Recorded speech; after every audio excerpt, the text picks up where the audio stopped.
ETV ప్రేక్షకులకి నమస్కారం. Triple strategies of శుభమస్తు కార్యక్రమానికి స్వాగతం. ఈ రోజు 12 రాశుల వారికి ఏర్పడేటువంటి శుభాశుభ ఫలితాలను పరిశీలిద్దాం. ముందుగా మేషరాశి. ఈ రోజు మేషరాశి వారిని పరిశీలించినట్టయితే ఆర్థిక వ్యవహారాల్లో ఏర్పడినటువంటి ప్రతికూల పరిస్థితులకు, సమస్యలకు పరిష్కారాలు లభిస్తాయి. నూతన కార్యక్రమాన్ని ప్రారంభించగలుగుతారు. నూతన వస్త్రధారణ వంటిది శోభన కలిగిస్తుంది. వృత్తి, వ్యాపార, ఉద్యోగ సంబంధిత కార్యక్రమాల్లో చేపట్టేటువంటి ప్రయత్నాలు ఆనందాన్ని కలిగిస్తాయి. పిల్లల ద్వారా ఆనందం లభిస్తుంది. ఆర్థికపరమైనటువంటి వ్యవహారాల్లో మొదట ప్రతికూలత, తరువాత అనుకూలత గోచరిస్తాయి. కుటుంబ వ్యవహారాల్లో సఖ్యత పెరుగుతుంది. ఆశించినటువంటి ప్రయోజనాలు, విదేశీ సంబంధిత లావాదేవీల విషయంలో కూడా అనుకూలిస్తాయి. ఈరోజు మీ అదృష్ట సంఖ్య 9. ఎరుపు వర్ణం ధైర్యాన్ని కలిగిస్తుంది. సాహసోపేతమైనటువంటి నిర్ణయాల ద్వారా విజయాన్ని దగ్గర చేస్తుంది. అనుకూల దైవం శ్రీ మహాలక్ష్మి. ఈరోజు ఈ రాశివారు శ్రీ మహాలక్ష్మి అమ్మవారిని దర్శించి శ్రీ సూక్త విధానంతో చేపట్టేటువంటి ఆధ్యాత్మిక కార్యక్రమాలు ఆర్థిక వ్యవహారాల్లో ఏర్పడేటువంటి ప్రతికూల పరిస్థితులను దూరం చేసి అభివృద్ధిని కలిగిస్తుంది. ఆర్థిక ప్రయత్నాలు ఈరోజు మీకు లాభిస్తాయి. ఈరోజు వృషభ రాశి వారిని పరిశీలించినట్టయితే ఆధ్యాత్మిక కార్యక్రమాల్లో పాల్గొంటారు. శారీరక శ్రమ తగ్గుతుంది. అధిక ఖర్చులు ఉన్నప్పటికీ ఆదాయాన్ని కూడా పెంపొందింపచేసుకునేటువంటి మార్గాలు సులభతరమవుతాయి. గృహ సంబంధిత కార్యక్రమాల్లో చాకచక్యం ప్రదర్శించగలుగుతారు. ఉద్యోగ ప్రయత్నాల్లో ఏర్పడినటువంటి అవరోధాలని సడలించుకునేటువంటి ప్రయత్నాలు కూడా ముమ్మరం చేయగలుగుతారు. కార్యక్రమ నిర్వహణలో నైపుణ్యం పెరుగుతుంది. ఏకాగ్రతతో కూడినటువంటి కార్యక్రమ నిర్వహణ ద్వారా విజయాలు సిద్ధిస్తాయి. ఈరోజు మీ అదృష్ట సంఖ్య 2. తెలుపు వర్ణం ప్రశాంతతను పెంచుతుంది. అనుకూల దైవం మహాకాళి. ఈరోజు ఈ రాశి వారు మహాకాళి అమ్మవారిని దర్శించి నమస్కరించి పూజించడం శ్రేయస్కరం. మహాకాళి అమ్మవారికి చేసేటువంటి కుంకుమార్చనాది కార్యక్రమాలు, మహాకాళి అష్టోత్తర పఠనం ఈరోజు మీకు మేలుని కలిగిస్తుంది. తృతీయ బృహస్పతి ద్వారా ఏర్పడేటువంటి అవమానకర సంఘటనల నుంచి బయటపడగలుగుతారు. కోర్టు సంబంధిత వ్యవహారాలు, ప్రక్రియలు, సంభాషణలు ఈరోజు మీకు ఊరట కలిగిస్తాయి. ఈరోజు మిథున రాశి వారిని పరిశీలించినట్టయితే వినోదాల్లో పాల్గొంటారు. ఆశించినటువంటి ప్రయోజనాలు అన్ని రంగాల వారికి దగ్గరవుతాయి. ఆనందకర సంఘటనల్ని ఆహ్వానించగలుగుతారు. ఆత్మవిశ్వాసం పెరుగుతుంది. కార్యక్రమ నిర్వహణలో ఏర్పడినటువంటి పొరపాట్లు సవరించుకోగలుగుతారు. గతంలో కన్నా మెరుగైనటువంటి పరిస్థితులు గృహరీత్యా ఆనందాన్ని కలిగిస్తాయి. పట్టుదలతో కూడినటువంటి కార్యక్రమ నిర్వహణకై చేపట్టేటువంటి ప్రయత్నాలు కూడా కలిసి వస్తాయి. విద్యాబలం చేకూరుతుంది. ఈరోజు మీ అదృష్ట సంఖ్య 5. ఆకుపచ్చ వర్ణం రక్షణకి తోడ్పడుతుంది. అదృశ్య సంఘటనల్ని ఆహ్వానిస్తుంది. అనుకూల దైవం లక్ష్మీ నరసింహస్వామి. ఈరోజు ఈ రాశివారు లక్ష్మీ నరసింహస్వామిని దర్శించి నమస్కరించి పూజించడం శ్రేయస్కరం. లక్ష్మీ నరసింహస్వామి యొక్క పూజాది కార్యక్రమాలు, అభిషేకాది కార్యక్రమాలు ఈరోజు మీకు మనోబలాన్ని పెంచుతుంది. ఆధ్యాత్మిక సంతృప్తిని కలిగిస్తుంది. విదేశీ ప్రయాణాలు ఈరోజు మీకు లాభిస్తాయి. ఈరోజు కర్కాటక రాశి వారిని పరిశీలించినట్టయితే సాహసోపేతమైనటువంటి నిర్ణయాలు, తద్వారా విజయాలు సిద్ధిస్తాయి. గతంలో కన్నా మెరుగైనటువంటి పరిస్థితుల్ని ఆహ్వానించగలుగుతారు. కార్యక్రమ నిర్వహణలో సమస్యలు ఉన్నప్పటికీ నెట్టుకు రాగలుగుతారు. ప్రతిభతో కూడినటువంటి కార్యక్రమ నిర్వహణ విద్యాపరంగా విజయాన్ని తెచ్చిపెడుతుంది. ఆశించినటువంటి ప్రయోజనాలు విదేశీ లావాదేవీల విషయంలో కూడా ఏర్పడతాయి. కుటుంబ సఖ్యత ఏర్పడుతుంది. ఈరోజు మీ అదృష్ట సంఖ్య 9. ఎరుపు వర్ణం ధైర్యాన్ని కలిగిస్తుంది. సాహసోపేతమైనటువంటి నిర్ణయాలకి ఉపక్రమించి తద్వారా విజయాన్ని తెచ్చిపెడుతుంది. అనుకూల దైవం ఆంజనేయ స్వామి. ఈరోజు ఈ రాశివారు ఆంజనేయ స్వామిని దర్శించి నమస్కరించి పూజించడం శ్రేయస్కరం. ఆంజనేయ స్వామికి చేసేటువంటి తమలపాకు పూజలు ఈరోజు మీకు మనోధైర్యాన్ని పెంచి ఆత్మవిశ్వాసాన్ని పెంపొందింపచేస్తుంది. తద్వారా విజయాలు త్వరితగతిని దగ్గరవుతాయి. ఉద్యోగ ప్రయత్నాలు ఈరోజు మీకు లాభిస్తాయి. ఈరోజు సింహరాశి వారిని పరిశీలించినట్టయితే సంభాషణ ద్వారా ఇతరుల్ని ఆకట్టుకోగలుగుతారు. ధైర్యంతో కూడినటువంటి కార్యక్రమ నిర్వహణ కొనసాగించగలుగుతారు. విదేశీ వ్యవహారాల్లో ఆశించినటువంటి ప్రయోజనాలు దక్కుతాయి. శుభ వ్యయం, తద్వారా ఆనందం లభిస్తుంది. కార్యక్రమ నిర్వహణలో ఏర్పడినటువంటి పొరపాట్లు సవరించుకోగలుగుతారు. ఆధ్యాత్మిక కార్యక్రమాల్లో పాల్గొంటారు. చేపట్టేటువంటి కార్యక్రమాలపై పట్టు బిగించేటువంటి సంఘటనలు ఆనందాన్ని కలిగిస్తాయి. మిత్రులు ద్వారా లబ్ధి చేకూరుతుంది. శత్రువులు మిత్రులవుతారు.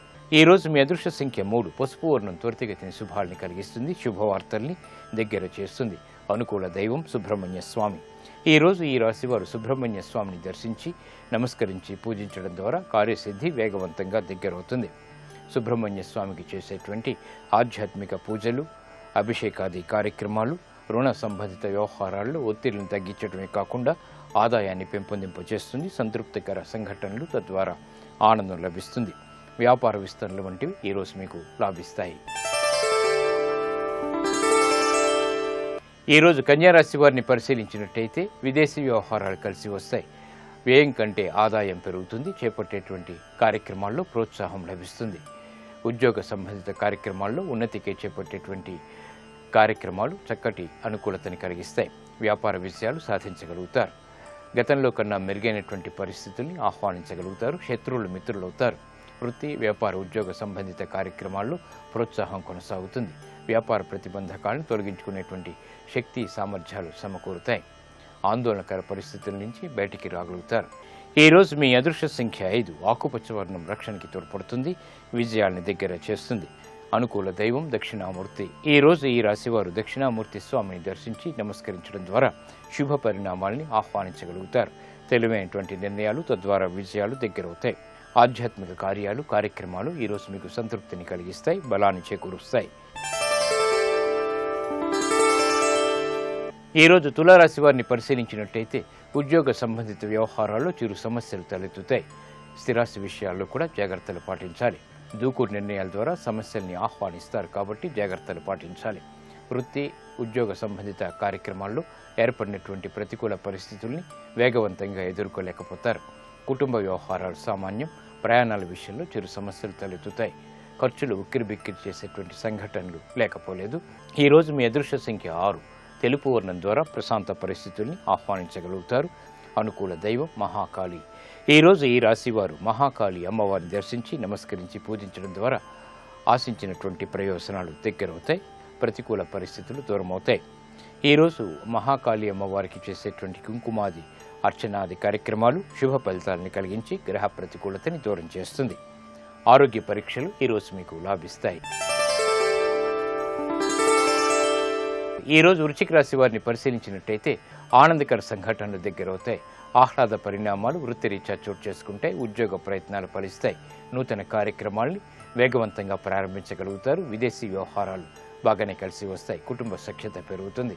ఆశించినటువంటి ప్రయోజనాలు మిత్రుల ద్వారా ఏర్పడతాయి. గతంలో కన్నా మెరుగైనటువంటి పరిస్థితులు వ్యాపారరీత్యా కూడా దగ్గరవుతాయి. నూతన ఒప్పందాల ద్వారా లబ్ధి చేకూరుతుంది. ఆశించినటువంటి విద్యాపరమైనటువంటి వ్యవహారాల్లో విజయాలు దగ్గర చేసుకోగలుగుతారు. కుటుంబ వ్యవహారాలు బాగా లాభిస్తాయి. ఈరోజు మీ అదృష్ట సంఖ్య 2. తెలుపు వర్ణం ప్రశాంతతను పెంచుతుంది. ఆహ్లాద పరిస్థితుల్ని దగ్గర చేస్తుంది. అనుకూల దైవం మహాగణపతి. ఈరోజు ఈ రాశివారు మహాగణపతిని దర్శించి నమస్కరించడం శ్రేయస్కరం. గణపతి ఉపనిషత్తు పఠనం, అలాగే గణపతి అష్టోత్తర పఠనం ఈరోజు మీకు మేలుని కలిగిస్తుంది. నూతన కార్యక్రమాలు ఈరోజు మీకు లాభిస్తాయి. ఈరోజు ధనుస్సు రాశి వారిని పరిశీలించినట్టయితే ఉద్యోగ వ్యవహారాల్లో విజయాలు సాధించగలుగుతారు. ఏర్పడినటువంటి సమస్యలకు పరిష్కారాలు లభిస్తాయి. విద్యాపరమైనటువంటి వ్యవహారాల్లో చిక్కులు విడిపోతాయి. వ్యాపార ప్రతిబంధకాలని తొలగించుకునేటువంటి ప్రయత్నాలు కూడా కలిసి వస్తాయి. నూతన ఒప్పందాల ద్వారా ఆర్థికపరమైనటువంటి అంశాల్లో విలువైనటువంటి సమాచారాన్ని పొందగలుగుతారు. కుటుంబ వ్యవహారాల్లో ఏర్పడినటువంటి ప్రతికూల పరిస్థితుల్ని అనుకూలంగా మరల్చుకోగలుగుతారు. ఆధ్యాత్మిక కార్యక్రమాల్లో పాల్గొంటారు. విదేశీ వ్యవహారాల్లో కూడా ఆశించినటువంటి ప్రయోజనాలు సిద్ధిస్తాయి. ఈరోజు మీ అదృష్ట సంఖ్య 3. పసుపు వర్ణం త్వరితగతిని శుభాల్ని కలిగిస్తుంది. శుభ పరిణామాల ద్వారా ఆనందాన్ని పొందగలుగుతారు. అనుకూల దైవం ఈశ్వరుడు. ఈరోజు ఈ రాశివారు శివాలయాన్ని దర్శించి ఈశ్వరుడికి అభిషేకాది కార్యక్రమాలు నిర్వహించడం ద్వారా శుభ పరిణామాల్ని ఆహ్వానించగలుగుతారు. ఏకాదశ పూర్వక రుద్రాభిషేకం, బిల్వపత్రితో కూడినటువంటి పూజలు ఈరోజు మీకు మేలుని కలిగిస్తాయి. అష్టమ బృహస్పతి ద్వారా ఏర్పడేటువంటి ప్రతికూలతని తగ్గించుకోగలుగుతారు. విద్యా సంబంధిత ప్రయత్నాలు ఈరోజు మీకు లాభిస్తాయి. ఈరోజు మకర రాశి వారిని పరిశీలించినట్లయితే శుభ ప్రయత్నాల ద్వారా ఆనందకర సంఘటనలు చోటు చేసుకుంటే చేపట్టేటువంటి కార్యక్రమాల్లో ప్రోత్సాహం లభిస్తుంది. నూతన ప్రయత్నాలు లబ్ధిని చేకూరుస్తాయి. ఉద్యోగ సంబంధిత కార్యక్రమాల్లో ప్రశాంతత కొనసాగుతుంది. వ్యాపార ప్రతిబంధకాలు తొలగిపోతాయి. చేపట్టేటువంటి కార్యక్రమాల్లో ఆత్మవిశ్వాసాన్ని పెంపొందింపచేసుకోగలుగుతారు. భాగస్వాములతో మైత్రి కొనసాగుతుంది. నూతన స్నేహాలు తద్వారా లబ్ధి చేకూరుతుంది. వ్యాపార ప్రతిబంధకాలు తొలగించుకోగలుగుతారు. విస్తరణకై చేపట్టేటువంటి కార్యక్రమ నిర్వహణలో విజయాలు సిద్ధిస్తాయి. ఈరోజు మీ అదృష్ట సంఖ్య 6. తెలుపు వర్ణం ప్రశాంతతను పెంచుతుంది. ఆహ్లాద సంఘటనల్ని ఆహ్వానిస్తుంది. అనుకూల దైవం మహాలక్ష్మి. ఈరోజు ఈ రాశివారు శ్రీ మహాలక్ష్మి అమ్మవారిని దర్శించి నమస్కరించి పూజించడం ద్వారా ఆర్థిక అభివృద్ధి చేకూరుతుంది. శ్రీ సూక్త విధానంతో కనకదారాస్తవం వంటి స్థుతులతో ఈరోజు చేపట్టేటువంటి ఆధ్యాత్మిక పూజలు ఉత్తమమైనటువంటి ఐశ్వర్యాన్ని కలిగించి ఆనందాన్ని కలిగిస్తుంది. గృహ సంబంధిత కార్యాలు కార్యక్రమాలు ఈరోజు మీకు సంతృప్తిని కలిగిస్తాయి. ఈరోజు కుంభరాశి వారిని పరిశీలించినట్లయితే ప్రయాణాల విషయంలో జాగ్రత్తలు పాటించాలి. ప్రతి పనిని పదే పదే చేయవలసినటువంటి ఆవశ్యకత ఉంటుంది. స్థిరాస్తి విషయాల్లో చిక్కులు ప్రబలమవుతాయి. మాతృ సంబంధిత వ్యవహారాల్లో జాగ్రత్తలు పాటించాలి. వృత్తి వ్యాపార ఉద్యోగ సంబంధిత కార్యక్రమాల్లో సందిగ్ధ పరిస్థితులు అనిశ్చితి కొనసాగుతాయి. నిర్ణయాలు తీసుకోలేనటువంటి పరిస్థితులు విస్మయాల్ని కలిగిస్తాయి. శారీరక శ్రమ అధికంగా ఉంటుంది. ఆరోగ్య రక్షణ తప్పనిసరి. ఈరోజు మీ అదృష్ట సంఖ్య 9. ఎరుపు వర్ణం ధైర్యాన్ని కలిగిస్తుంది. అనుకూల దైవం ఆంజనేయ స్వామి. ఈరోజు ఈ రాశివారు ఆంజనేయ స్వామిని దర్శించి నమస్కరించి పూజించడం శ్రేయస్కరం. ఆంజనేయ స్వామికి చేసేటువంటి అష్టోత్తర కార్యక్రమాలు అలాగే తమలపాకు పూజలు ఈరోజు ప్రమాదాలని దూరం చేసి విజయాల్ని దగ్గర చేస్తుంది. ఆరోగ్య పరీక్షలు ఈరోజు మీకు మేలును కలిగిస్తాయి. ఈరోజు మీనరాశి వారిని పరిశీలించినట్టయితే సంబంధ బాంధవ్యాలు మెరుగవుతాయి. వాహన ప్రాప్తి లేకపోలేదు. చేపట్టేటువంటి కార్యక్రమాల్లో ప్రోత్సాహం వెన్నంటి ఉంటుంది. నూతన కార్యక్రమాల్ని అవలీలగా ప్రారంభించగలుగుతారు. వ్యాపార అభివృద్ధికి చేపట్టేటువంటి కార్యక్రమాలు కలిసి వస్తాయి. నూతన ప్రయోగాలు ఫలిస్తాయి. ఉద్యోగ ప్రయత్నాలు కూడా కలిసి వస్తాయి. వ్యాపార ప్రతిబంధకాలు తొలగిపోతాయి. గృహరీత్యా ఆనందకర సంఘటనని ఆహ్వానించగలుగుతారు. వినోదాల్లో పాల్గొంటారు. విదేశీ వ్యవహారాల్లో అతి జోక్యం ద్వారా కూడా లాభాలను గడించగలుగుతారు. ఈరోజు మీ అదృష్ట సంఖ్య 5. ఆకుపచ్చ వర్ణం రక్షణకి తోడ్పడుతుంది. ఆహ్లాద సంఘటనని ఆహ్వానిస్తుంది. అనుకూల దైవం మహాగణపతి. ఈరోజు ఈ రాశివారు మహాగణపతిని దర్శించి నమస్కరించి పూజించడం ద్వారా ఉత్తమ ఫలితాలు లభిస్తాయి. గణపతి ఉపనిషత్తు పఠనం అష్టోత్తర పఠనం ఈరోజు మీకు మేలుని కలిగిస్తుంది. గ్రహశాంతిని కలిగిస్తుంది. విజయాల్ని వేగవంతంగా దగ్గర చేస్తుంది. ఆర్థిక వ్యవహారాలు లావాదేవీలు సంభాషణలు ఈరోజు మీకు లాభిస్తాయి. ఇప్పుడు ఆరోగ్యం ఆయుర్వేద అంశంలో ఆయుర్వేద వైద్య విశేషాలు తెలుసుకుంటారు. నమస్కారం. ఈనాటి శుభమస్తు కార్యక్రమంలో ఆరోగ్యం ఆయుర్వేదం శీర్షికన చిన్నపిల్లల్లో వచ్చేటువంటి దగ్గు సమస్యకి ఆయుర్వేద పరిష్కారాల గురించి తెలుసుకుందాం.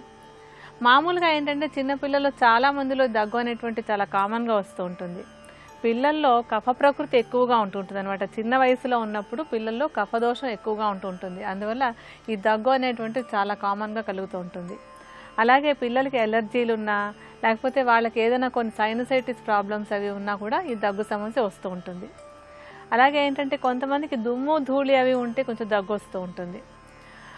ఇలాంటి సమస్యలు అవి ఉన్నప్పుడు అవి తగ్గించుకోవడానికి పిల్లలకి సేఫ్గా ఉండేలాంటి ఒక మందును తయారు చేసుకోవచ్చు. ఆ మందు తయారు చేసుకోవడానికి కావాల్సిన మొదటి 2 మూలికల గురించి ఇప్పుడు చెప్తున్నాను. అందులో మొదటి మూలిక ఏంటంటే వెదురు ఉప్పు. దీన్నే వంశలోచనం అంటారు సంస్కృతంలో. ఈ వెదురు ఉప్పు అనేటువంటిది పిల్లల్లో కఫదోషాన్ని బాగా తేలికగా తగ్గించడానికి బాగా సహాయపడుతుంది. ఈ వెదురు ఉప్పుని చూర్ణంలాగా మెత్తడి చూర్ణంలాగా చేసేసుకుని సుమారుగా ఒక 80 గ్రాముల పరిమాణంలో తీసుకుని పక్కన పెట్టించుకోండి. ఆ తర్వాత ఈ ఔషధానికి కావాల్సినటువంటిది పిప్పళ్ళు. పిప్పళ్ళు కూడా పిల్లలకి కఫదోషాన్ని తగ్గించడానికి చాలా సేఫ్గా ఉండేటువంటి ఒక మంచి మూలిక. పిప్పళ్ళని కొంచెం నేతిలో వేయించి చూర్ణంలాగా చేసేసి ఆ చూర్ణాన్ని ఒక 40 గ్రాముల పరిమాణంలో తీసుకోవాలి.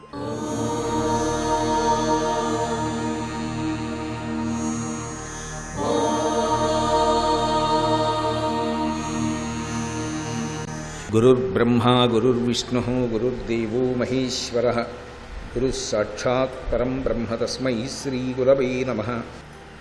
హరి ఓం. మనసు అపారమైనటువంటి వేగంతో ఉంటుంది. దాని వేగాన్ని ఎవరు నియంత్రించలేరు. ఈశ్వరుడు ఎప్పుడైనా ఏం చెప్తాడంటే, నాకు తులసి దళం పట్రా, నాకు మారేడు దళం పట్రా, నాకు ఇన్ని పువ్వులు పట్రా, నాకు పూజ చెయ్యి అని అనడు.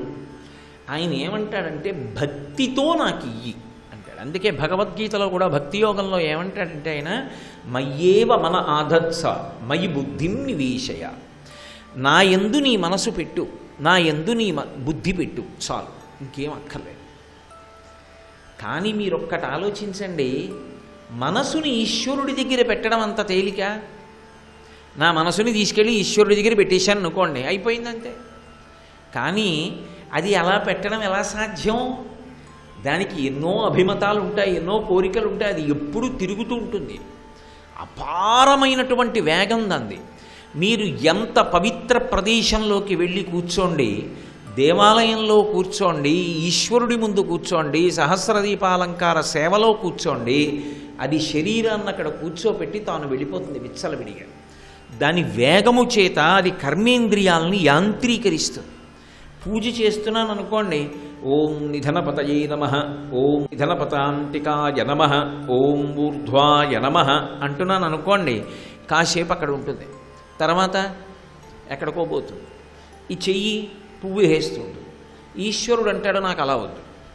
పత్రం పుష్పం ఫలం తోయం యోమే భక్త్యా ప్రయచ్చతి, భక్తితో ఇయ్యి అన్నాడు. భక్తి అన్నది ఎక్కడి నుంచి వస్తుంది?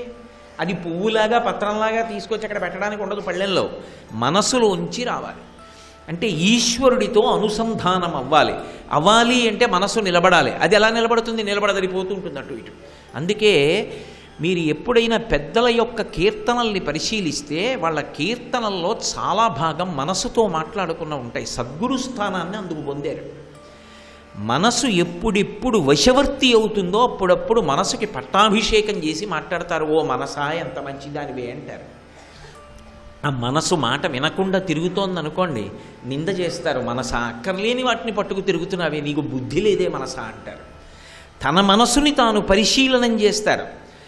ఇప్పుడు ఆ మనసుకి ఒక లక్షణం ఉంటుంది. ఇది ఎందుకంటే మనసు గురించి అంత తాపత్రయం అంటారేమో. భగవద్గీతలో గీతాచార్యుడు ఒక మాట అంటాడు, మనయేవ మనుష్యాణం కారణం బంధమోక్షయోహో. మనసు ఒక్కటే కారణము. మనుష్యుడు బంధనంలో పడిపోయినా అదే కారణం, మోక్షాన్ని పొందినా అదే కారణం. మనసు ఒక్కదాని వల్లే. నా గుండె చూపించండి అని అడిగితే డాక్టర్ గారు చూపిస్తాడు తెర మీద.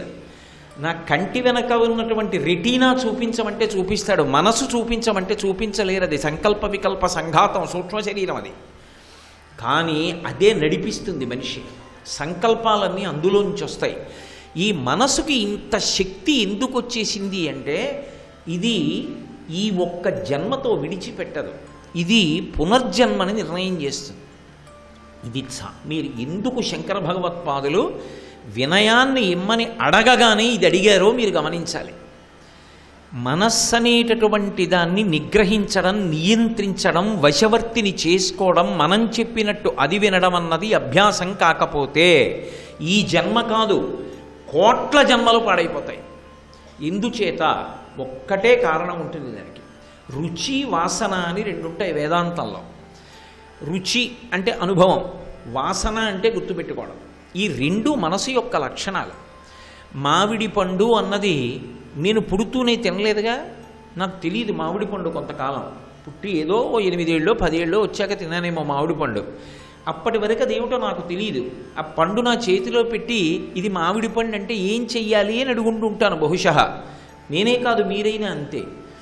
ఏం చెయ్యాలి అంటే, మామిడి పండు నువ్వు జుర్రుకోరా రసాన్ని అంటే, మామిడి పండుని మొట్టమొదటిసారి నేను జుర్రుకున్నప్పుడు అందులో ఉన్నటువంటి మధురమైన రసాన్ని రుచి చూసి, అబ్బా మామిడి పండు ఇలా ఉంటుంది అని వాసన గుర్తుపెట్టుకుంది మనసు. అప్పటి నుంచి అది ఎప్పుడెప్పుడు వసంత ఋతువు వస్తుందా, ఎప్పుడెప్పుడు మామిడి పళ్ళు వస్తాయా అని ఎదురు చూడడం నేర్చుకుంది. ఇప్పుడు దానికి ఒక లక్షణం ఉంటుంది. అది ఏం చేస్తుందంటే ప్రీతిని మార్చుకుంటుంది. అందుకే మీరు చూడండి, ఒకప్పుడు ఉన్న ప్రీతి ఇంకొకప్పుడు ఉండదు. పసిపిల్లాడిగా ఉన్నాడు అనుకోండి, అన్నిటికన్నా ప్రీతి ఏది అంటే అమ్మే. మీ అమ్మని మా ఇంటికి తీసుకెళ్ళిపోతున్నాను రా, ఏదో నేను మా అమ్మాయి దగ్గరికి వెళ్ళి, ఒరే ఏమనుకుంటున్నావురా, మీ అమ్మ అంటే నా కూతురు, మీ అమ్మని నేను తీసుకెళ్ళిపోతున్నాను మా ఇంటికి అన్నాను అనుకోండి, అమ్మ నాది అని ఏడుస్తాడు నా మనవడు. వాడికి అమ్మే సర్వస్వం. వాడు రేపు పొద్దున్న ఏదో పెద్ద చదువులు చదువుకుని భారతదేశంలోనే దూరంగా ఉండి ఏదో ఒక విశ్వవిద్యాలయంలో చదువుకోవలసి వచ్చిందనుకోండి, అప్పుడు అమ్మ గౌరవమే. కానీ అమ్మని విడిచిపెట్టి దూరంగా ఉండి కష్టపడడానికి కూడా సిద్ధపడతాడు. అప్పుడు వాడికి ఉన్నటువంటి అవసరం బాగా చదువుకోవడం, ఇంకొక చోటుకి వెడతాడు. కాబట్టి మనసు ఎప్పుడెప్పుడు తనకి ఏది ప్రీతికరము అన్నదాన్ని మార్చుకుంటూ ఉంటుంది. ఈ మార్చుకోవడంలో అది ఏం చేస్తుందంటే, తనకి అత్యంత ఇష్టమైనది ఏదో దాన్ని వాసన కింద దాచుకుంటుంది లోపల. ఇది ఎప్పుడు బయటికి వస్తుందో తెలుసా? కదిలితేనే బయటికి వస్తుంది. వాసనా బలాన్ని ఎప్పుడు బయట పెడుతుంది అంటే ఆఖరి ఊపిరిలో బలాన్ని బయట పెట్టుకుంటుంది. ఇది పెద్ద ప్రమాదం. అందుకే పునర్జన్మ మనిషికి ఇచ్చేటప్పుడు ఈశ్వరుడి యొక్క ప్రత్యక్ష జోక్యం ఉండదు. నన్ను బాగా నమ్మి వినండి విషయం. ఈశ్వరుడు మనుష్యుడికి పునర్జన్మనిచ్చేటప్పుడు తాను జోక్యం చేసుకోడు. ఎవడికి వాడిదే తీర్పు. తానేమవ్వాలన్నది వాడిదే తీర్పు. భవిష్యోత్తర పురాణాన్ని ధన్య అని లలితా సహస్రనామానికి భాస్కర్ రాయలు వారు చేసిన వ్యాఖ్యానాన్ని అనుసంధానం చేస్తున్నాను నేను. ఎందుచేత అంటే ఒక్కొక్కడికి భార్య మీద విపరీతమైన ప్రీతి, అంత ప్రీతి భార్య మీద ఉంది. ఇప్పుడు వాడు భార్యని స్మరిస్తూ వెళ్ళిపోయాడు అనుకోండి. ఎందుకో తెలుసా? మనసుకు ఒక లక్షణం ఉంటుంది. మనసు ఏది సుఖమని చెప్పిందో అదే దుఃఖం కూడా. మనసు ఏది దుఃఖం అని చెప్పిందో అదే సుఖం కూడా. మీరన్న మాట అంత స్పష్టంగా లేదు అంటారేమో. నేను తెల్లవారుజామున ఏదో అలా బయటికి వెళ్ళి నడిచి వస్తున్నాను, కాసిన పాలు కొనుక్కొని. సూర్యోదయం అవుతోంది. ఎర్రటి బింబం కామాక్షి పరదేవత లలాటమునందు అలంకృతమైనటువంటి కుంకం బొట్టులా ఉంది. వాహ్, ఎంత అద్భుతంగా ఉందో బింబం అనుకున్నాను. చెట్టు కొమ్మలు ఊగి అడ్డొచ్చాయి. వాహ్, ఈ చెట్టు కొమ్మలు అడ్డొచ్చాయి. ఆ సమయానికి పక్కకెడితే బాగుండు, బింబం కనపడుతుంది అనుకున్నాను. గాలి వేసి కొమ్మ ఇలా తప్పుకుంది. తప్పుకున్న కొమ్మ నా సుఖానికి కారణం, బింబం చూడ్డానికి. ఒక్క క్షణంలో మళ్ళీ ఆ కొమ్మ ఇలా అడ్డొచ్చింది. ఇప్పుడు ఆ కొమ్మే నా దుఃఖానికి కారణం. మనసు కూడా అంతే. మనసు ఇప్పుడు సుఖమన్నదే కాసేపు ఆగి దుఃఖం అంట. ఎందుకని అంటే మీకు నేను తీసుకొచ్చి ఓ బూందీ లడ్డు ఇచ్చాను అనుకోండి, ఒకటి తింటారు. 10 ఎట్టాను అనుకోండి, 11వ తినమంటే కక్కొస్తుంది, దుఃఖం అవుతుంది. అది మనోస్థాయిలో ఏది సుఖం ఉంటుందో అదే ఒక స్థాయిలో దుఃఖం అయిపోతుంది. అందుకే సుఖము దుఃఖము ఈ రెండు భావనలకి అతీతంగా బ్రతకాలి అంటే ఒకటే పరిష్కారాన్ని వేదాంతం చెప్తుంది. భార్య యందు ప్రేమ ఉంచుకో, తప్పులేదు. పరమ ప్రేమతో చూడు భార్యని, పరమ ప్రీతితో చూడు. కానీ ఎప్పుడు పైకి చెప్పక్కర్లేదు, లోపల ఒక మాట అనుకుంటుండు. ఇంతటి అనుకూలవతి, నా యందు ఇంత ప్రేమ కలిగినది, నన్ను కంటిని రెప్పలా చూసుకునేది, తల్లి ప్రేమంత ప్రేమ కలిగినది, ఇన్ని సుగుణములున్నది నాకు భార్య కావడం ఈశ్వరుడు యొక్క అనుగ్రహం. ఆ పరమేశ్వరుడే నా భార్య రూపంలో ఉండి నన్ను ఇలా కాపాడుకుంటున్నాడు. ఆయనే నన్ను ఇంత సంతోషపెడుతున్నవాడు భార్య రూపంలో. ఇప్పుడు అది ఏం చేస్తుందంటే, వస్తువులు ఏవీ శాశ్వతం కాదు ఈ ప్రపంచంలో, అది దాని పరిమితి. మీరు దేని మీద ఎక్కువ వ్యామోహం పెంచుకున్నారో అది ఎక్కువ దుఃఖానికి కారణం అవుతుంది కదా. ఒకరోజు ఆ వస్తువు వెళ్ళిపోయినా ఏడవాలి, మీరు వెళ్ళిపోయినా వస్తువు ఏడవాలి. నన్ను ఇంత ప్రీతిగా చూసేవాడు వెళ్ళిపోయాడని ఆవిడ ఏడవద్దు, ఆవిడ వెళ్ళిపోయింది నేను ఏడవాలి. ఇప్పుడు ఏడవకుండా ఉండడానికి కారణం ఏది? వాడు ఆ రూపంలో వచ్చాడు, నా భార్యగా ఇన్నేళ్ళు ఉన్నాడు. పండాలి కదా ఎప్పుడూ ఒకప్పుడు, ఇక పండవలసిన వయసు వచ్చిందిరా అని ఆమె రూపంలో ఉన్నటువంటి పరమేశ్వరుడు అదిగో నా సింహాసనంలో ఉన్న మూర్తిగా మారిపోయాడు. ఇప్పుడు ఎక్కడుంది భార్య? అందులోనే ఉంది, సింహాసనంలోనే ఉంది, ఈశ్వర రూపంగానే ఉంది. ఏది శాశ్వతమైనదో దాని రూపంగా ఎన్నిటినైనా ప్రేమించు, ప్రమాదం లేదు. ఎందుకంటే వస్తువు జారిందనుకోండి, మీరు వెంటనే కిన్నులైపోయే, బాబా ఇంకా నా జీవితం ఎలాగండి అన్న మాట రాదు. ఆ ఈశ్వరుడు ఇంతకాలం ఆ రూపంలో ఉన్నాడు, ఇదిగో ఆ ఈశ్వరుడే మళ్ళీ ఆ రూపంలో అక్కడ ఉన్నాడు. అమ్మ వెళ్ళిపోయింది, ఎక్కడికి వెళ్ళిపోతుందమ్మ? అమ్మ ఎక్కడికి వెళ్ళలేదు, నా పూజా మందిరంలో పరదేవతా రూపంగా ఉంది. నేను చేసే నమస్కారాన్ని అందుకుని రోజు అమ్మ నాకు ఆశీర్వచనం చేస్తోంది. అందుకే భగవద్రూపంగా పట్టుకోకపోతే మనోస్థాయిలో ఏమైపోతుందంటే సుఖము దుఃఖమునకు కారణమైపోతుంది. అప్పుడు అది దాంతినివ్వదు. అందుకే దాంతి అన్న మాట కష్టంతో అభ్యాసం చేస్తే కానీ వచ్చేది కాదు అని అర్థం. చాలా కష్టంతో అభ్యాసం చేస్తేనే దాంతి కుదురుతుంది. ఆ కష్టంతో అభ్యాసం చేయడం నాకు ఇష్టం లేదండి అన్నారనుకోండి, శాశ్వత శాంతి మాత్రం కలగదు. తత్కాలం అప్పటికప్పుడు కొంత శాంతియుతంగా ఉండొచ్చు అంతే. కాబట్టి మనస్సు అనేటటువంటిది ఏం చేస్తుంటుంది అంటే రుచిని పట్టుకుంటూ ఉంటుంది. ఒక వస్తువు మీద అనుభవాన్ని, ఆ వస్తువుని ఉపయోగించినప్పుడు మనకి కలిగినటువంటి అనుభవాన్ని, రుచిని తెలుసుకుని వాసనగా దాచుకుంటుంది. కొన్నాళ్ళు పోయాక ఇంతకన్నా ఇంకో పండు తిన్నాడు, మామిడి పండు ఏం బాగుంటుందండి? ఆ పండు చాలా బాగుంటుంది. దాని మీద ప్రీతి పొందాడు. ఇప్పుడు ఈ ప్రీతి అన్న మాట నేను ఎప్పుడైతే అన్నానో అప్రీతి అన్నది కూడా పక్కనే ఉంటుంది. అప్రీతి లేకపోవడం ఉండదు. ఇది ఇష్టం, అది ఇష్టం లేదు. ఎప్పుడు రెండు ఉంటాయి. అదే సుఖము దుఃఖము, ప్రీతి అప్రీతి, రాగము ద్వేషము, ఇవన్నీ రెండన్నీ మనసులోంచి వస్తాయి. ఇప్పుడు ఈ మనసు ఏం చేస్తుందంటే వీటిని అలా గుప్తంగా లోపల దాచుకుంటూ చిట్ట చివరికి తనకి బాగా ప్రీతికరమైనదేదో అది వాడికి కూడా తెలియదు. తెలియకుండా ఏం చేస్తుందంటే లోపల దాక్కుంటుంది. ఆఖరిసారి కదిలినప్పుడు ఆఖరి ఊపిరిలో స్మరణగా పైకొస్తుంది. అందుకే మనసు దేని మీద ఆధారపడి కదులుతుంది అంటే ఊపిరి మీద ఆధారపడి కదులుతుంది. అందుకే పూజ చేసేటప్పుడు ఈశ్వరుడి పాదాల దగ్గర అది నిలబడాలి కాబట్టి ప్రాణాయామం చేస్తారు. ఊపిరిని బాగా నియంత్రిస్తారు. నియంత్రిస్తే ఆ కదలికలు క్రమబద్ధమైతే ఈశ్వరుడి మీద ఆగుతుంది. అది లేకపోతే ఆగదు. అప్పుడు భక్తి లేకపోతే ఉపచారం అందదు ఈశ్వరుడికి. ఇప్పుడు ఆఖరి ఊపిరిలో ఆఖరిసారి కదులుతుంది మనస్సు. చిట్ట చివరి ఊపిరి ఏదో ఉంటుంది. శరీరం పూర్తయిపోయే రోజు. అబ్దుల్ కలాం గారి మాటల్లో చెప్పాలి అంటే the last day of the final judgement అన్నారు ఆయన. ఆఖరి ఊపిరి ఉంటుంది, అదే ఫైనల్ జడ్జిమెంట్. ఆఖరి ఊపిరిలో ఒక్కసారి ఆఖరణ కదులుతుంది. కదిలినప్పుడు అది ఏం చేస్తుందంటే తనకి అత్యంత ప్రీతిపాత్రమైన వస్తువేదో దాన్ని స్మరిస్తూ వెళ్ళిపోతుంది. సర్వం శ్రీ ఉమామహేశ్వర పరబ్రహ్మార్పణమస్తు. స్వస్తి.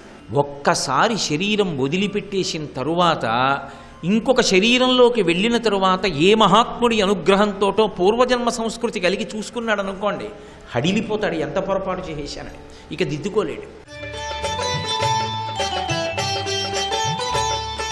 చిన్నపిల్లలకి ఏంటంటే దగ్గు అది వస్తున్నప్పుడు అవి రాకుండా తగ్గించుకోవాలంటే వాళ్ళ పరిసరాలలో ఈ ధూమపానం చేసేటువంటి అలవాటును తగ్గించుకోవాలి. అలాగే పిల్లల్లో దగ్గు తగ్గడానికి మనం ఇందాక ఈ ఔషధానికి కావాల్సిన 2 మూలికల గురించి చెప్పుకున్నాం. మిగతా మూలికలు ఏమేంటంటే యాలక్కాయలు కూడా పిల్లల్లో కఫదోషాన్ని తగ్గించి దగ్గుని బాగా తగ్గిస్తాయి. యాలక్కాయలని చక్కగా మెత్తటి చూర్ణంలాగా చేసేసుకుని ఈ యాలక్కాయల చూర్ణాన్ని 20 గ్రాముల పరిమాణంలో తీసుకోండి. ఆ తర్వాత తీసుకోబోయేటువంటి మూలిక దాల్చిన చెక్క. దాల్చిన చెక్క కూడా కఫదోషాన్ని తగ్గించడానికి చాలా బాగా సహాయపడుతుంది. దాల్చిన చెక్కని మెత్తటి చూర్ణంలాగా చేసేసుకుని దీన్ని కేవలం 10 గ్రాముల పరిమాణంలో తీసుకోవాలి. ఇంకా ఈ ఔషధం తయారీకి మనకు కావాల్సినటువంటి మరొక ద్రవ్యం, ఆఖరి ద్రవ్యం ఏంటంటే పటిక బెల్లం. పటిక బెల్లం కూడా కఫదోషాన్ని తగ్గిస్తుంది. అలాగే పిల్లలు ఔషధం తేలిగ్గా తీసుకోవడానికి బాగా ఉపయోగపడుతుంది. పటిక బెల్లాన్ని మెత్తటి చూర్ణంలాగా చేసేసుకుని దాదాపుగా ఒక 150 గ్రాముల పరిమాణంలో పటిక బెల్లం చూర్ణాన్ని తీసుకుని మిగతా మూలికల చూర్ణాలతోటి బాగా కలిపేసి ఉంచుకుని ఒక డబ్బాలో పోసి ఉంచుకోవాలి. ఈ చూర్ణాల మిశ్రమాన్ని దగ్గు వస్తున్నటువంటి పిల్లలకి ఉదయం, మధ్యాహ్నం, సాయంత్రం 3 పూట్ల కూడా ఒక 1/2 చెంచాడు పరిమాణంలో కొంచెం తేనె కలిపి నాకిస్తూ ఉన్నట్టయితే దగ్గు సమస్యను తేలిగ్గా తగ్గించుకోవచ్చు. మరికొన్ని అనారోగ్య సమస్యలు, వాటికి ఉండేటువంటి ఆయుర్వేద పరిష్కారాల గురించి రేపటి శుభమస్తులో తెలుసుకుందాం.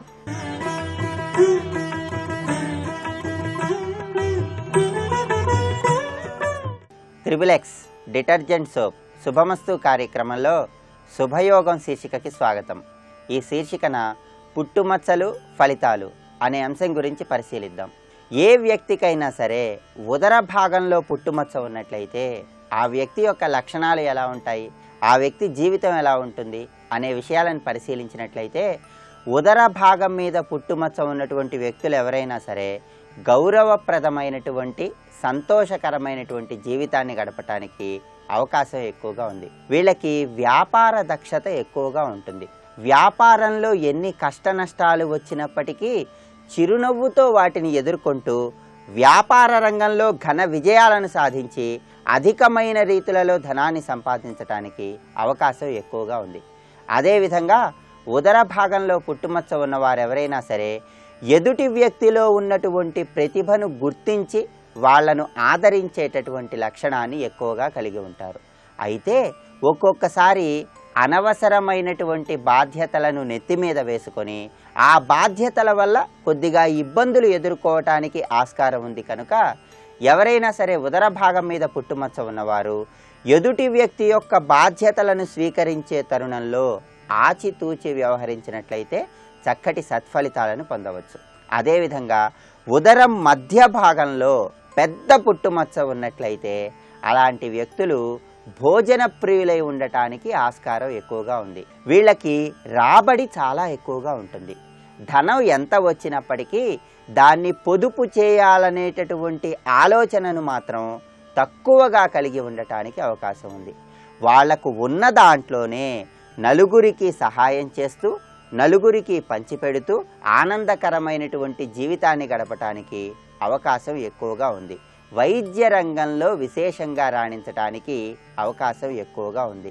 అదేవిధంగా ఉదరానికి కుడివైపున పుట్టుమచ్చ ఉన్నట్లయితే ధన సంపాదన చాలా ఎక్కువగా ఉంటుంది. కీర్తి ప్రతిష్టలు కూడా ఉంటాయి. జీవితం ఆనందంగా సాగిపోతూ ఉంటుంది. అయితే ఉదరం కుడి భాగాన పుట్టుమచ్చ ఉన్నవారు ఎవరైనా సరే కొద్దిగా చంచలమైన మనస్సును కలిగి ఉండటానికి అవకాశం ఉంది. అదేవిధంగా ఉదరానికి ఎడమ వైపున కనుక పుట్టుమచ్చ ఉన్నట్లయితే అలాంటి వ్యక్తులు కష్టపడకుండా ఎక్కువ ధనాన్ని సంపాదించాలనేటటువంటి ఆసక్తిని కలిగి ఉండటానికి అవకాశం ఎక్కువగా ఉంది. అదేవిధంగా పొత్తి కడుపు కింది భాగంలో కనుక పుట్టుమచ్చ ఉన్నట్లయితే ఆరోగ్యపరంగా జీర్ణాశయ సంబంధమైనటువంటి సమస్యలను ఎదుర్కోవటానికి కొద్దిగా అవకాశం ఉంది. సరైన సమయానికి ఆహారాన్ని భుజించటం ద్వారా, సరైన సమయానికి నిద్రించటం ద్వారా జీర్ణాశయ సంబంధమైనటువంటి అనారోగ్య సమస్యల నుండి బయటపడటానికి అవకాశం ఎక్కువగా ఉంది. అదేవిధంగా పొత్తి కడుపుకి ఎడమ భాగంలో పుట్టుమచ్చ ఉన్నవారు ఎవరైనా సరే ధనాన్ని సంపాదించాలనేటటువంటి ఆసక్తిని ఎక్కువగా కలిగి ఉంటారు. ప్రత్యేకంగా నాభి ప్రాంతంలో కనుక పుట్టుమచ్చ ఉన్నట్లయితే అలాంటి వ్యక్తులు అనేక భోగాలను పొందటానికి అవకాశం ఎక్కువగా ఉంది. చక్కటి వాగ్ధాటిని కలిగి ఉంటారు. ఏది ఏమైనప్పటికీ ప్రత్యేకంగా నాభి ప్రాంతంలో పుట్టుమచ్చ ఉన్నవారు ఎవరైనా సరే సంఘంలో అందరి చేత మంచివాళ్ళు అనే పేరుతో కీర్తించబడతారని చెప్పి పుట్టుమచ్చల శాస్త్రంలో వర్ణించడం జరిగింది. ఇంకా పుట్టుమచ్చలకు సంబంధించినటువంటి మరిన్ని ఆసక్తికరమైన విశేషాంశాలను గురించి వచ్చే శుక్రవారం శుభమస్తు కార్యక్రమంలో శుభయోగం శీర్షికన తెలుసుకుందాం. రేపటి శుభమస్తు కార్యక్రమంలో శుభయోగం శీర్షికన కార్యసిద్ధి ప్రక్రియలు అనే అంశం గురించి పరిశీలిద్దాం.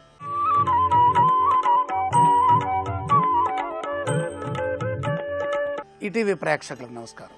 ట్రిపుల్ ఎక్స్ డిటర్జెంట్ సోప్ శుభమస్తు కార్యక్రమంలో వివాహ యోగాలకి స్వాగతం. శుక్రో వివాహం భాగ్యంచ భోగస్థానం చ వాహనం. శుక్రగ్రహ ప్రభావమే వివాహానికి మూలం. అలాగే సప్తమాధిపతి యొక్క బలం కూడా వివాహానికి అత్యంత కీలకం. సప్తమాధిపతి బలంగా ఉంటే వచ్చినటువంటి భాగస్వామి అనుకూలంగా ఉంటారు. స్త్రీలైతే పురుషులు, పురుషులైతే స్త్రీలు. పురుషులు వివాహం చేసుకున్నప్పుడు వచ్చినటువంటి ధర్మపత్ని అనుకూలంగా ఉంటుంది. అదే స్త్రీ వివాహాన్ని పరిశీలిస్తే వచ్చే భర్త అనుకూలంగా ఉంటాడు. వచ్చే భాగస్వామి అనుకూలంగా ఉండాలి అంటే సప్తమాధిపతి యొక్క బలమే బలం. సప్తమాధిపతి బలం వల్లనే మనం చేసుకునేటటువంటి మన భాగస్వామి అనుకూలంగా ఉండటానికి అవకాశం ఉంటుంది. మరి మనం అనుకూలంగా ఉన్నామా లేదా జీవిత భాగస్వామితో అనేది తెలుసుకోవాలంటే లగ్నాధిపతి యొక్క బలం అవసరమవుతుంది. లగ్నాధిపతి బలము సంపూర్ణంగా ఉన్నది తన భార్యతో సుఖాన్ని పొందుతాడు. స్త్రీలైతే భర్తతో సుఖాన్ని అనుభవిస్తారు. లగ్నాధిపతి బలము లేదు, భార్య ఎంత అనుకూలంగా ఉన్నా భార్య యొక్క సహకారాన్ని తీసుకోవటంలో, ఉపయోగించుకోవటంలో, తిరిగి ఆమెకి ఆనందాన్ని పంచటంలో తను శ్రమ పడతాడు. రెండు కళ్ళు లాంటివి. వివాహ విషయంలో భర్తకి ప్రాధాన్యత ఎంత ఉన్నదో భార్యకి కూడా అంతే సమమైన ధార్మికమైనటువంటి ప్రాధాన్యత ఉంటుంది. రెండు నేత్రములు, కుడి నేత్రం చూస్తోందా ఎడ నేత్రం చూస్తోందా, స్పష్టత కోసం రెండు నేత్రములు పనిచేయాలి. అలాగే ఇక్కడ కుటుంబ రథం, కుటుంబ వ్యవస్థ ముందుకు వెళ్ళాలంటే భార్య భర్త ఇద్దరు సమంగా అన్యోన్యంగా వాక్కు రూపంలో, మనోరూపంలో, అలాగే వాళ్ళ యొక్క ప్రవర్తన సరళిలో అనుకూలత ఉండాలి. అనుకూలత ఉండాలి అంటే అనుకూలత లోపించే గ్రహాలు కనుక లగ్న సప్తమాధిపతుల మధ్యలో ఏర్పడితే ఆ గ్రహ ధ్యానం చేయటమే అనుకూలతకి మూలం. ఈ రోజున మనం మకర లగ్న జాతకాన్ని పరిశీలిస్తే మకర లగ్న జాతకానికి గ్రహాలలో బాగా కఠిన హృదయుడు అయినటువంటి శని భగవానుడు ఆధిపత్యాన్ని వహిస్తున్నారు. శని భగవానుడి యొక్క ఆధిపత్యం ఎలా ఉంటుంది?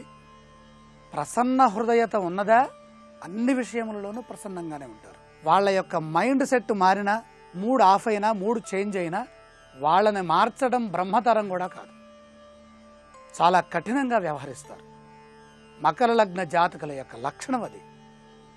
స్త్రీవోవా పురుషోవా, ఆడపిల్లలు కానీ మగపిల్లలు కానీ వాళ్ళు అనుకున్నదే చేస్తారు. మొండి. వాళ్ళకి రాబోయే జీవిత భాగస్వామి అతి సౌమ్యులైనటువంటి వ్యక్తులు. చంద్రభగవానుడు కదా.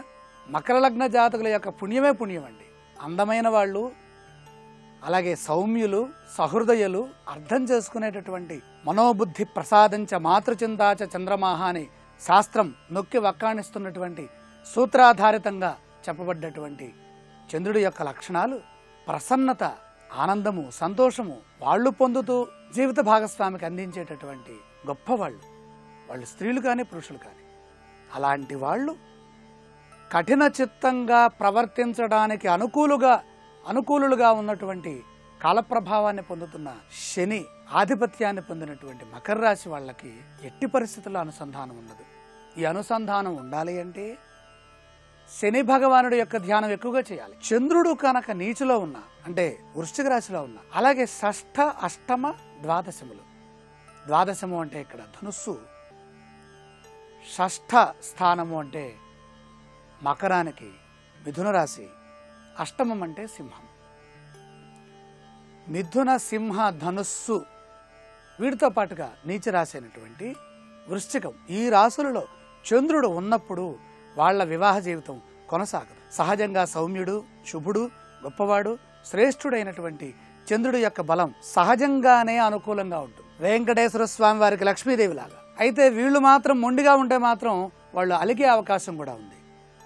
వాళ్ళని ప్రసన్నం చేసుకోవడానికి మనం ప్రతిరోజు చంద్రధ్యానం చేస్తే సప్తమాధిపతి యొక్క బలం పెరిగి, కర్కాటక లగ్న అధిపతిగా ఉన్నటువంటి చంద్రుడు వివాహ విషయంలో మకర లగ్న జాతకులతో అనుసంధానం కావాలి. కాబట్టి ఆ క్రమంలో వాళ్ళు అన్యోన్యంగా జీవించడానికి ప్రతిరోజు చంద్ర దర్శనం, అలాగే చంద్రుడికి ఇష్టమైన దేవత లక్ష్మీదేవి, అలాగే దుర్గాదేవి, దుర్గా లక్ష్మి ధ్యానాలు కనుక చేసుకుంటే చాలా మంచి జీవిత భాగస్వామ్యం ఏర్పడుతుంది.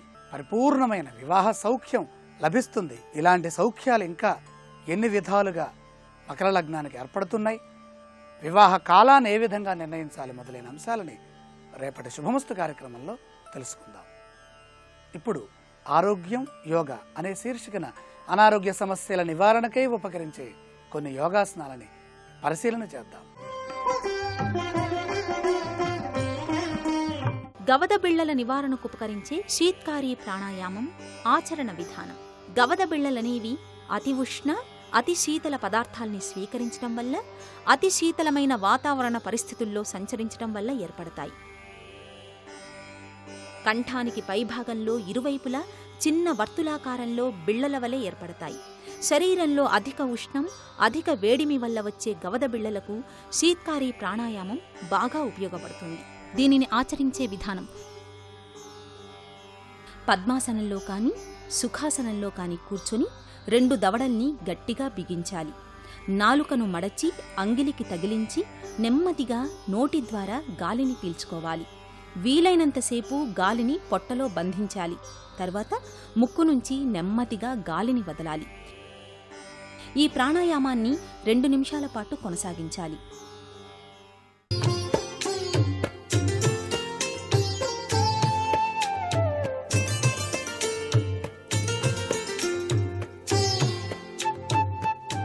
XXX డిటర్జెంట్ సోప్ శుభమస్తు కార్యక్రమంలో గృహబలం అంశానికి స్వాగతం. ఒక గృహ నిర్మాణం అంతా కూడాను పూర్తయిన పిదప ఆ ఇంటి పై భాగాన నిర్మాణం చేసేటువంటి వాటర్ ట్యాంక్ విషయంలోను, అలాగే ఫ్యాక్టరీలలో వాటర్ ట్యాంకులు నిర్మించేటువంటి విషయంలోను వాస్తుశాస్త్రరీత్యా అత్యధిక ప్రాధాన్యత ఉంది.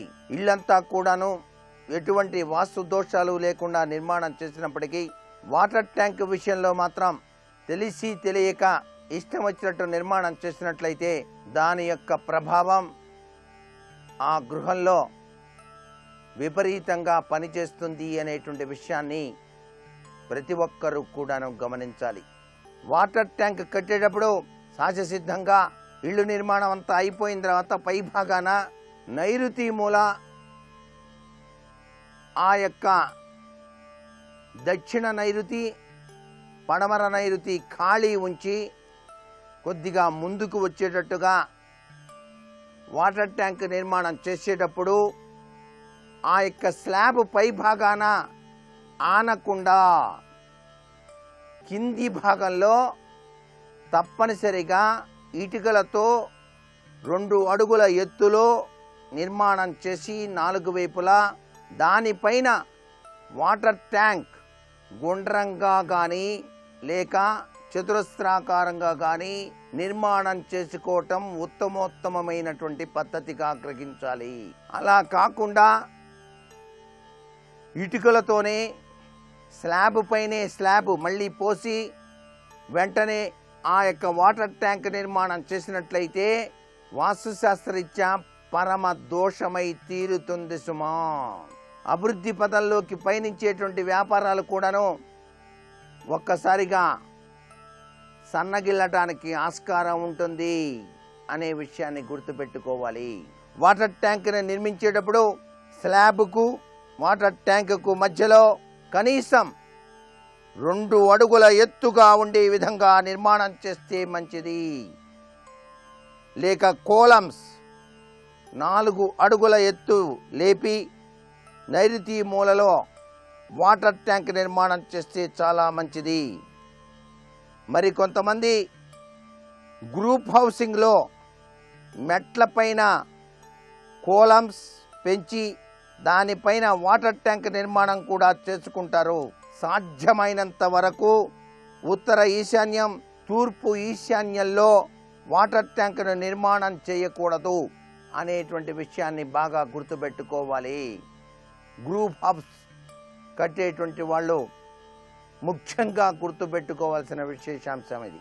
ఫ్యాక్టరీ ఆవరణలో వాటర్ ట్యాంక్ నిర్మాణం ఎక్కువ శాతం నైరుతి మూల లేక వాయవ్యం ఆగ్నేయంలో ఆయా దిశల్లో వాటర్ ట్యాంకును ఎత్తులో నిర్మాణం చేసుకోవాలి.